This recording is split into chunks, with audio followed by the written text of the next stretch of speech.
Somebody go, woo!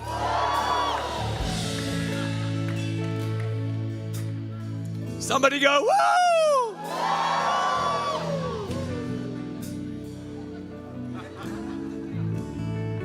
This is different to the church I grew up in. What about you? Let's go a little crazy for Jesus, shall we, today? He's alive. I said he's alive. He's alive. He's alive. So today, a week after Easter, I want to talk to you about living a resurrected life. See, last week we talked about our Savior, Jesus, being raised from the dead. The foundation stone, the cornerstone, the very pivotal point of everything that we believe. If there is no resurrection, go home, drown your sorrows, be careful what I was going to say then. But life is live. Get sloshed, get drunk, just drown your sorrows. If there is no resurrection, there is no point to life. You got 50, 60, 70, 80, 90 years of this life. It's all over. So you may as well just get out there and do what you want, please yourself. That's what most people believe in. That's what they're doing. Talk to you today, a week after Easter, how you now can live in this resurrection of Christ. You live a resurrected life. He has paved the way for us. So are you ready for a message on resurrection life? Hope you're well. Had a great week. Summer and the winter. From sunbathing to logs on the fire, all in 1 week. When we start out in life, I'm sure you will agree that we start out as, we've all come the same way, we've been born. We have that in common. Even if you don't like anything else and think, I've got nothing in common with these people. Yes, you have. We were all born. If you weren't born, would you raise your hand?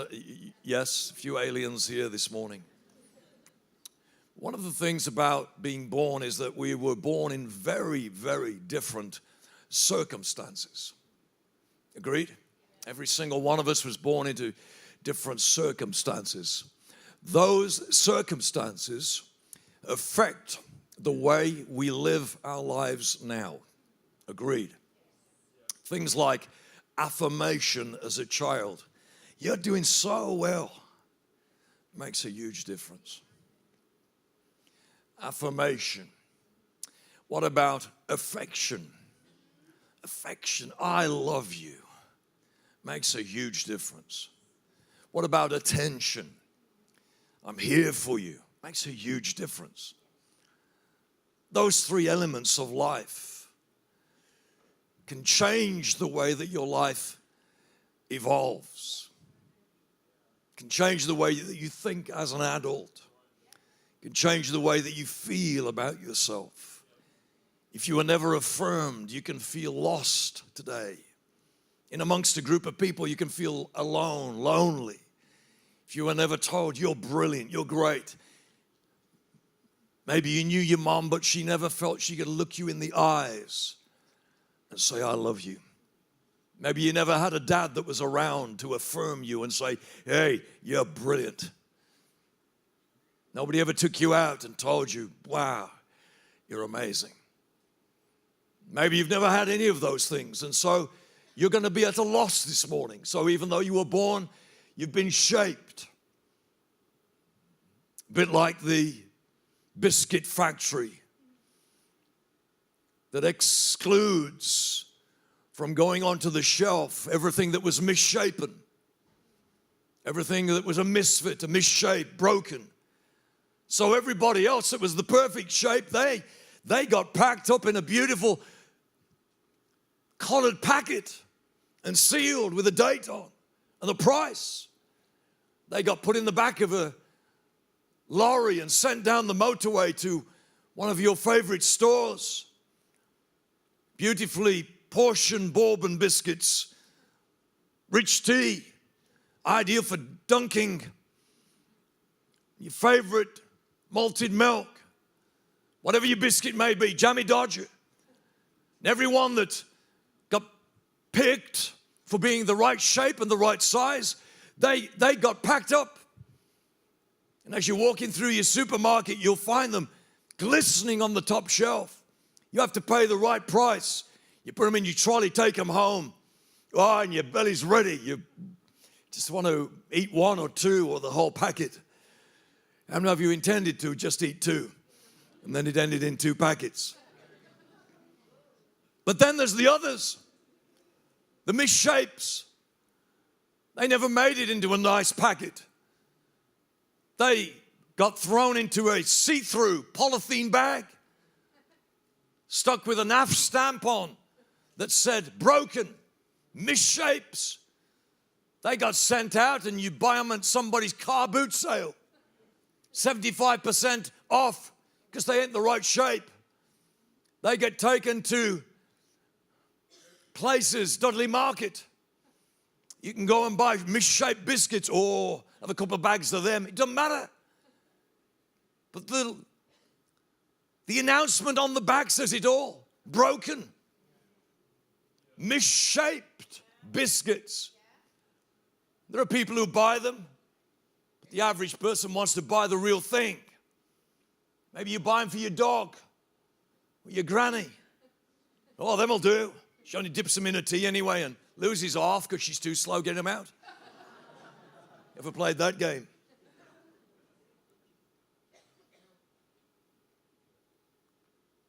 Depending on what we've done and how we've been brought up in life, frames where you are today. You don't feel you could ever be a winner.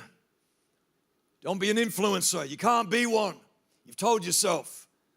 Yet I believe, friends, today, that God has called every one of us to excel in an area of our lives. You see, lots of people can do what you can do, but there's nobody that can do what you do just like you. Nobody can do exactly what you do. You're unique. God has called you. He shaped you. You may have been broken, bruised, battered, smashed. You may have come out the wrong shape. You have been shaped, but you've been misshaped, and so you've carried through your life. I want to talk to you about how to live a resurrected life. Stop having a victim, broken biscuit mentality. Today is 1 week after Easter, and we have to, as followers of Jesus, learn how to live a resurrected life. Otherwise, you're going to live life in the grave. Some of you are living life with an undertaker. You know why it's called an undertaker? Because they take you under. I've decided years ago I ain't having an undertaker take me under. I'm going to be an overcomer. I'm going to be an overtaker. I'm going to overtake, not undertake. If you don't believe that stuff, then let me take you to how you came into this world. I call it the Mexican wave of life. Mexican wave starts low. Woo! If I was bold enough, I'd get us all to do it, but I know you're not that crazy today. No, we're not going there. We've already done it. You're born in what the old Latin word calls a fetus. You are a baby that's rolled up inside your mother's womb, and out you pop as easy as that, ladies. All right. Just 1 or 2 said, yeah. My wife said no. All 3 of ours came out after a couple of days of pushing. Anyway, a fetus rolled up. But that's not the way you stay. You see, when that fetus comes out and develops into a small child, the greatest days of your life as a parent have got to be when that child says the first word. Hopefully, if you're a mom, mama. If you're a dad, daddy. But it tends to be something else. And then they're going to say, then you're going to go, wow, they spoke. And then the other thing is, wow, they walked. And then after you've rejoiced for a day that they're walking, you're going, they're walking. Can't stop them. Hold on. Everything at low level has to go to the top of the cabinets. That teaches us that there's a champion inside every fetus. Every child is born to excel. Now, your experience right now has framed your life differently. So let's take you to the first day of primary school. Mom's packed you off. You've come with your packed lunch, or maybe if you're brave enough, school dinners.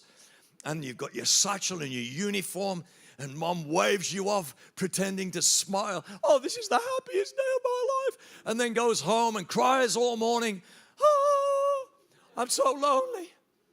And that child may be like I was, very, very shy, very introverted. But watch what happens at primary school when teacher comes in and says, right, today, boys and girls, it's going to be our concert in 3 weeks' time. So we have to get to rehearsing. Who would like to play the part of in the concert? Now watch the average primary school child. They're going to go like this. Yes, miss. Yes, miss. Me. And they're going to start shouting high-pitched screams, voices, dancing on your toes, whatever. When I was at primary school, I noticed in the music room there was this whacking great big bass drum. Bum, bum, bum. Great big bass drum, small boy bass drum. I got my eye on it. From day one, I thought, I am going to play that drum. And play that drum I did. I was right on the front of the stage. Here I am, shy, introverted, but I'm going to excel in that drum. Bum, bum, bum. And the teacher said, is there anybody who would like to play over there that big bass drum that nobody's I'd noticed it. I said, yes, please. And I'm thinking, Mark, you shouldn't be like that. You're shy and introverted. But hang on a bit. You go from this to, yeah. And then you pass through the corridor across the school playground. Now you're in junior school. And when the teacher says, today is PE, and we're now going to have sports lessons, and we're going to choose now who would like to play football, hockey, whatever it is, and then you chosen for the team. You remember that fateful day when you were chosen, or in the case of Mark, not chosen, or in your case, you were the last in line, but it didn't bother you? And it did. You see the difference between primary school and junior school is watch what happens now. We're not on our toes anymore. We're not screaming such in a high-pitched voice. This is the way we do it now. Holding the one arm up as if to say, let's make it longer. But I'm not going to scream like a big girl. I want you to know I'm going to do that. I'm going to play in goal. I said, I'm going to play in goal. My dad played in goal. I'm sure his dad played in goal. I'm going to play in goal. So I did. First match, I was so small I couldn't touch the crossbar. So this team, who were made up of the worst people in the world, these were criminals, and they came to our school, and you could tell they went, we're going to kill you. I was just a small boy, but I wanted to play in goal. I couldn't touch the crossbar. Within the first 5 minutes, they realized if we lob the keeper, that small kid over there, we can score every time. And they did. They lobbed me 15 times. I went home completely depressed. I didn't realize that one day I would hold the record in the West Midlands Football League for never playing in goal for one defeated match. That is my record. Now, you don't believe that? You think I've made it up. Come on, I'm not preaching now. I'm telling you all right, that's an old one. Anyway, you go to junior school, so you go primary, and then junior, Now watch what happens when you pass from there and you go to the big school and you're now at senior school. They choose 2 captains at senior school. Losers. How did they get picked? I don't know. But they did. It should have been me, it should have been you. But they always pick these 2 losers. And they're going to pick you, and you know you're standing in line. But it's no longer, it's this now. That's the stance of, I don't care whether you pick me or not. But inside, you're dying. You're going, pick me, please. I don't want to look like an idiot. I want to look like a twit. Please, please, please. And you're standing there, as a young boy, you've just got hairs growing on your legs. And all right, a bit more information. But, you're kind of just growing up and please. But you're standing there as if you're a grown man, macho. I don't care whether you pick me or not. And then at the end, you go home that day, I never got picked. Well, I did by default. I was the only one left.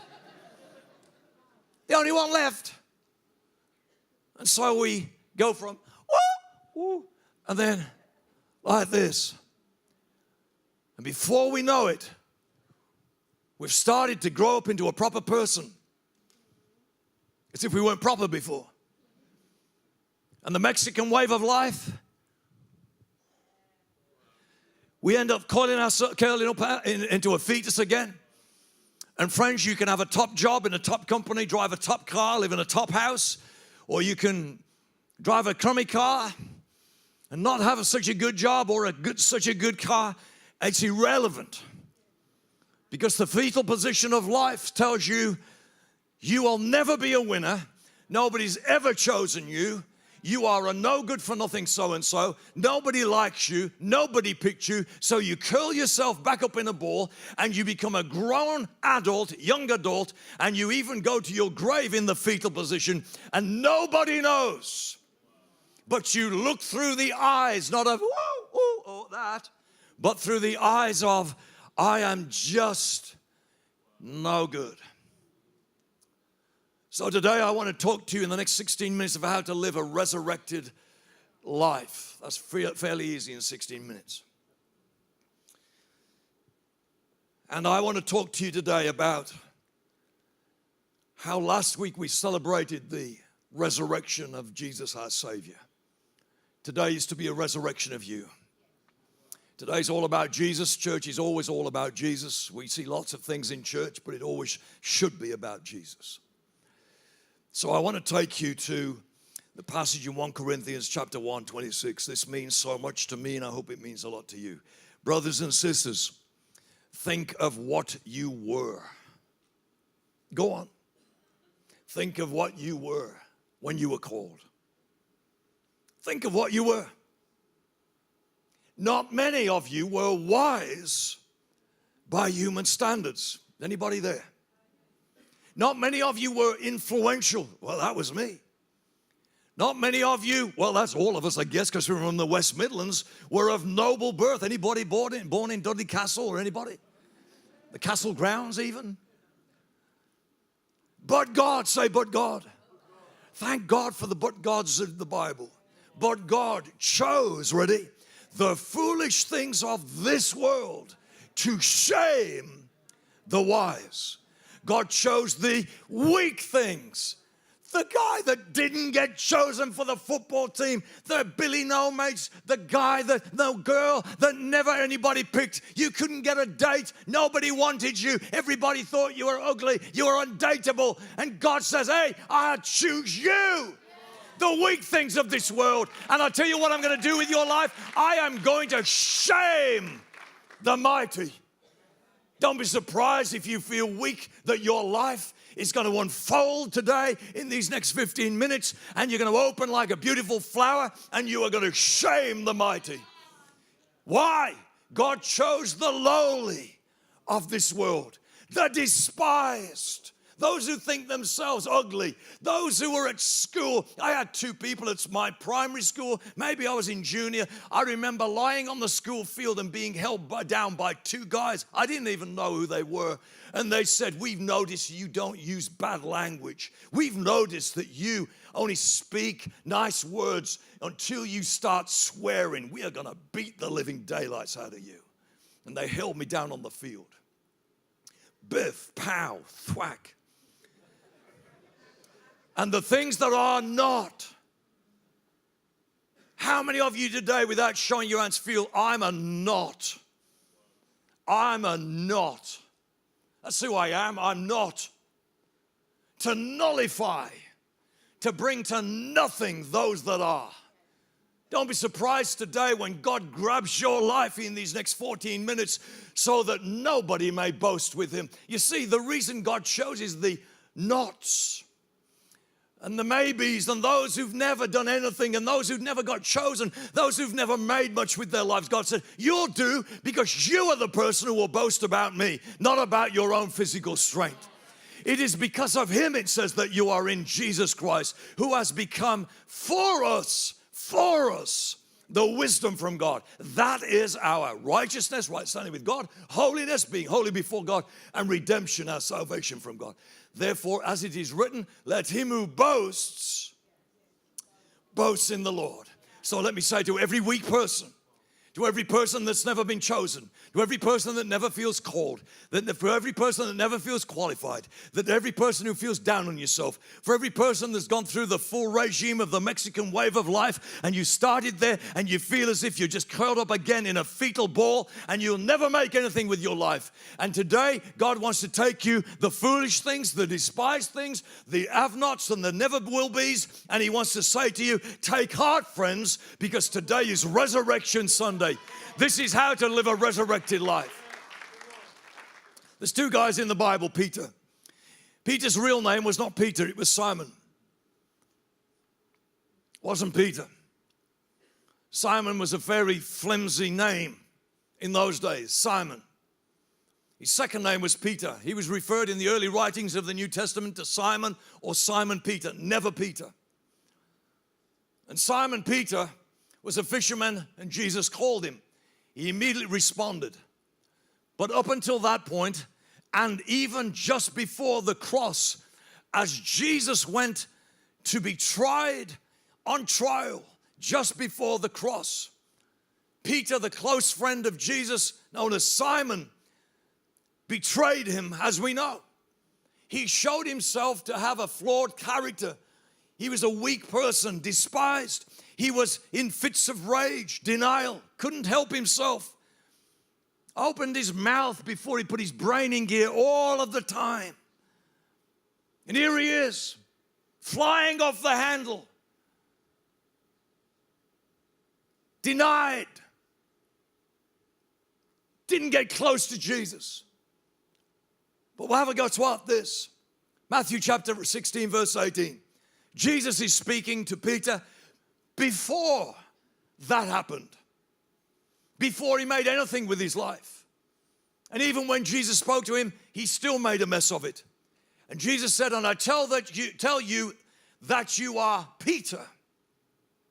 It doesn't make any difference to anybody when I say those words, apart from if you understand his name was not Peter. It was Simon. Jesus did an exchange, just like he did at the cross. He swapped out his real name and said, I'm going to change your second name to become your first name. I tell you that you are Peter. Now, Peter comes from the Greek word Petros, meaning hard rock. Hard rock. I tell you that you are Peter, and on this rock, see the play on Jesus' words? You are Petros, and on this Petros rock, I will build my church, and listen, the gates of hell and death will not overcome it. Now, when did Jesus say that? When he was a winner? No, when he was a whiner. When he was a nobody. And even when he had the word of the Lord, just like I did, spoken over his life, he still messed up just like I did. And for those of you who have heard Jesus say, hey, you are now called. You are now my chosen son, my daughter. You are now precious to me. You are now going to be a world changer. You are now going to be a champion in life. You're going to excel in life. You won't believe it. You'll still mess up. But I want you to know that's what he thinks about you. What about Gideon? Gideon is in Judges chapter 6. When the angel of the Lord appeared to Gideon, he said, the Lord is with you, mighty warrior. Answer from Gideon, pardon me, my Lord. Pardon me, my Lord. Gideon replied, well, hang on a bit. If the Lord is with us, trying to work it out, why has all this happened to us? Where are all his wonders that our ancestors spoke to us about? Did not the Lord bring us up out of Egypt? Yeah. But now the Lord has abandoned us and given us into the hand of Midian. It can all look wrong for you today, friends. And the Lord turned to him and said, go in the strength you have and save Israel out of Midian's hand. Now, Midian's hand was the hand that controlled the Midianites, the greatest, most numerous army. It was said of the camels of the Midianite army, they were as numerous as the sand on the seashore. That's just the camels. Am I not sending you? Question mark. Again, and double pardon me, my Lord, Gideon replied. He's saying, how can this be? How can I save Israel? My clan is the weakest in Manasseh, and I'm the least in my family. The Lord answered, I'll be with you, and you'll strike down all the Midianites, leaving none alive. That's what happened, but when was that said? When Gideon was hiding in a wine press, scared. I'm the lowest of the low of the low. I can't do anything. And the angel of the Lord visits him as he visits you in these next 7 minutes and 30 seconds of this message. And he says to you, oi, stop hiding in the grave. Stop hiding in that fetal ball. Start to rise up. Do you remember how you used to, woo, as a primary school child? Do you remember how that was in you? Because you believed as you started out in life, yeah, I'm made for this. And now you've rolled back up into your grave. When was it spoken? When he was a whiner, not a winner. When he was a loser, not a winner. When he was scared of his own shadow. And God comes to him and said, "Oi, you mighty warrior." That's why he said, pardon me? Excuse me, who are you talking about? How many of us today are going, pardon me? When God calls you, when God called me 8 years before I pastored this church, and he said, Mark, one day you will be the pastor of Champions Church. For 8 years, I never said anything to a living soul. It was between me and God. But many times I said to the Lord, pardon me. Pardon me, you've got the wrong fella.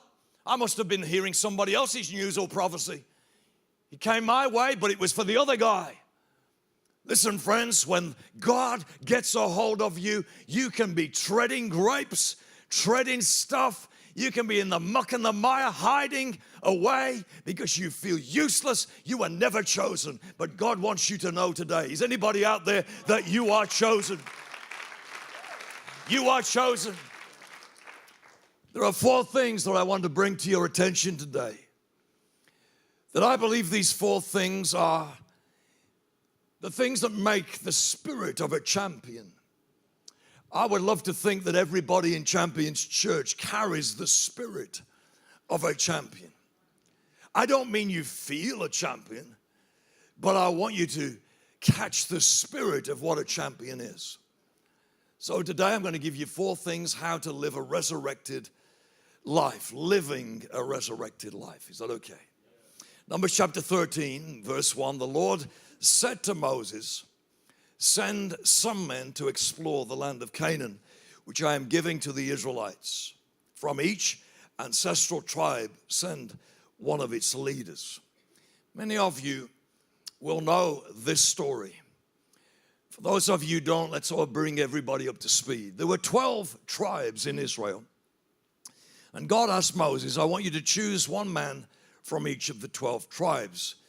And those 12 men are going to go and spy out the land that I have given you.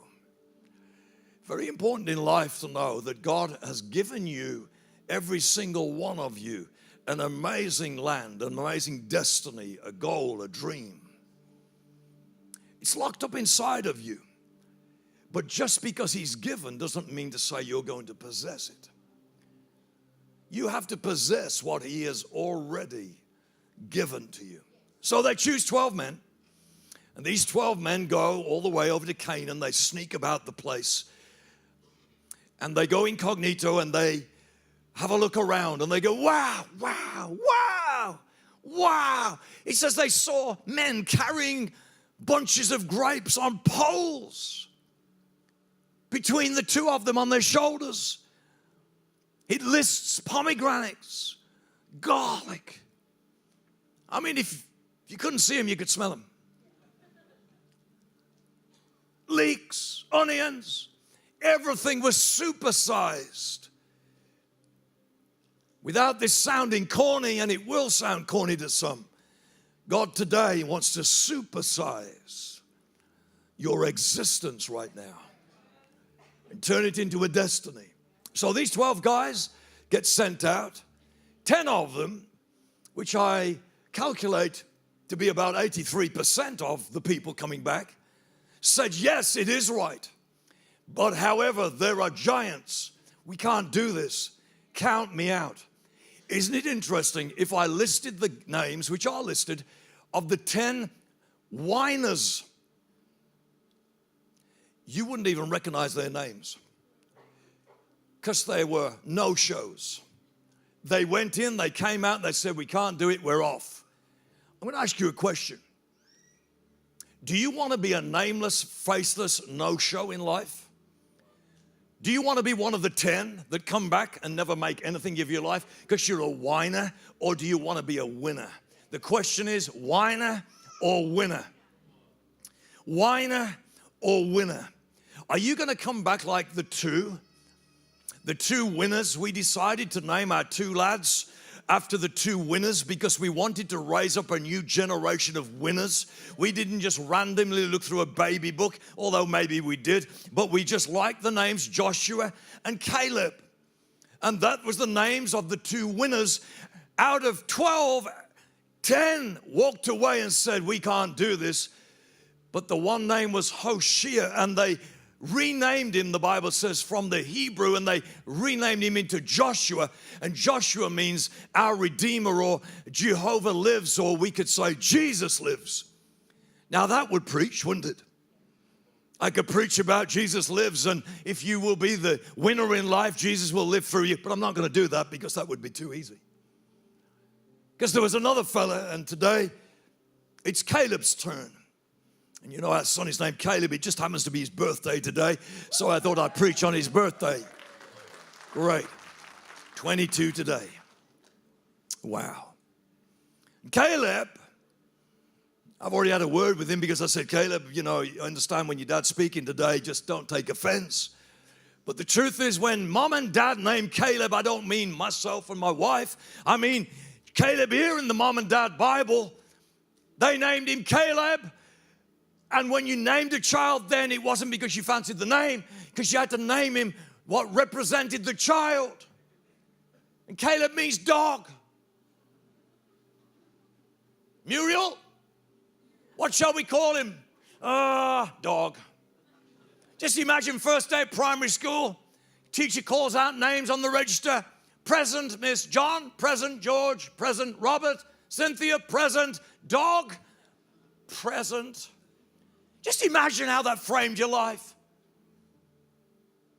But I want to tell you something. The spirit of a champion rose up in Caleb.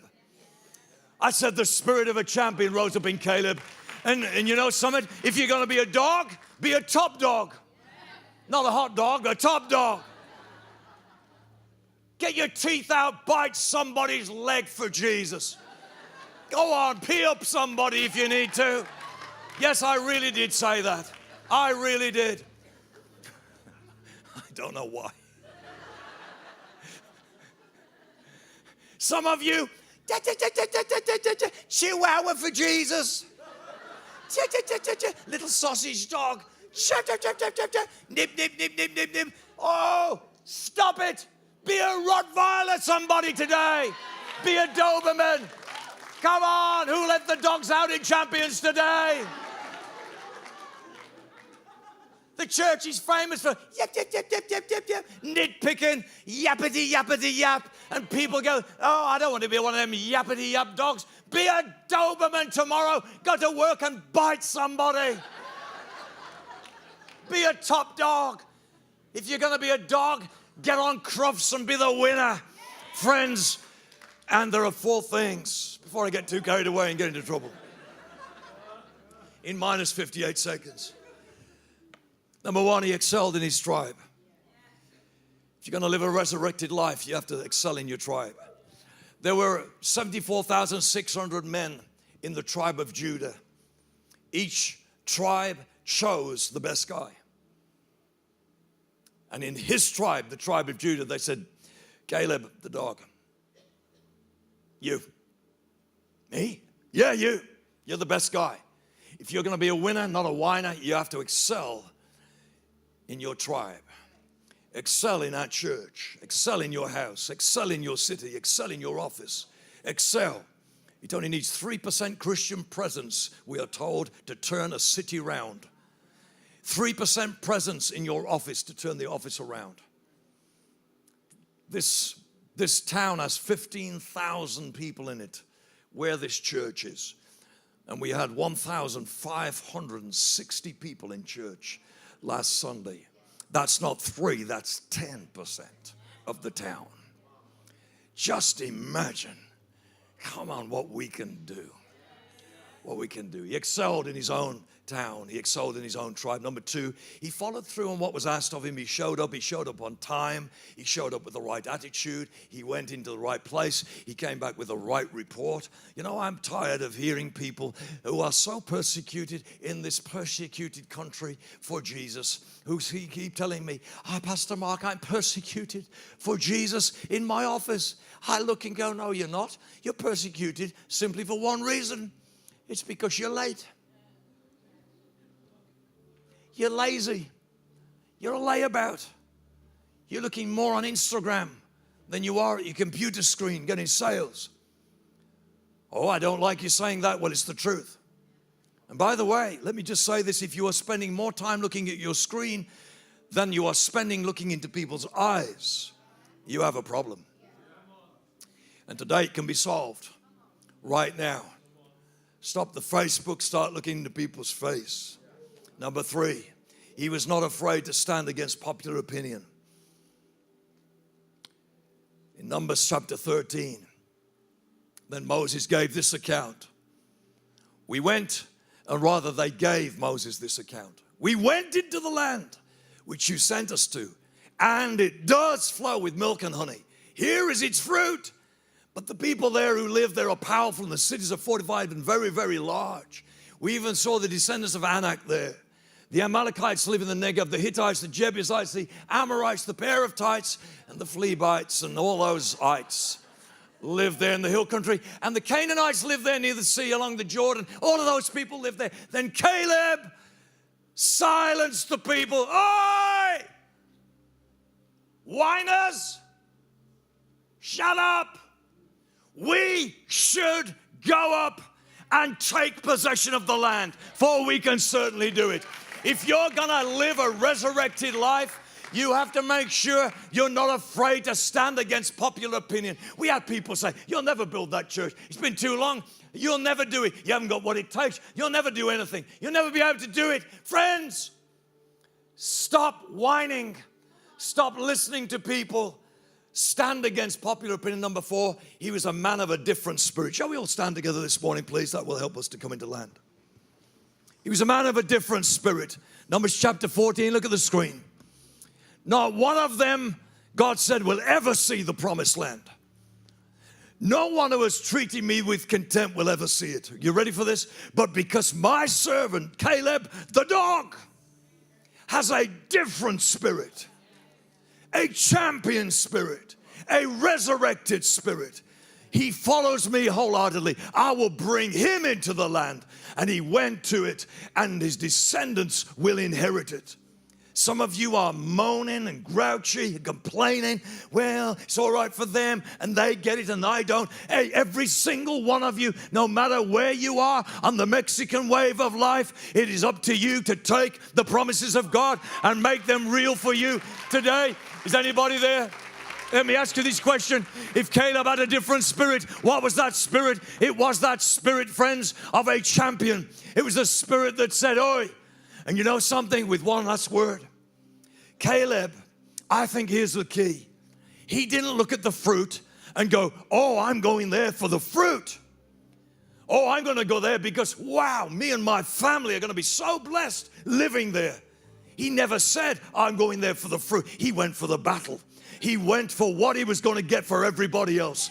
And friends, I choose to live my life to this date, living for the next generation, for this generation, for the generations of this world and this town and this city. I hope you'll do the same, because friends, we're not here for just for the fruit. We're here to battle the battle, to win the lost, to bring people to Jesus here today.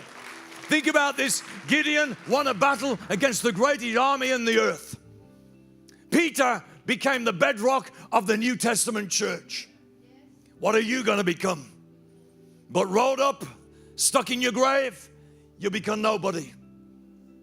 I just feel right now a kind of warring spirit on me right now. I feel like I've done a lot of shouting this morning, and Jillian will agree. I know she will. She'll say you did a lot of shouting. That's okay. I want you to come and stand here. This was a powerful, powerful song that we sang on Easter Sunday. It's all about a move.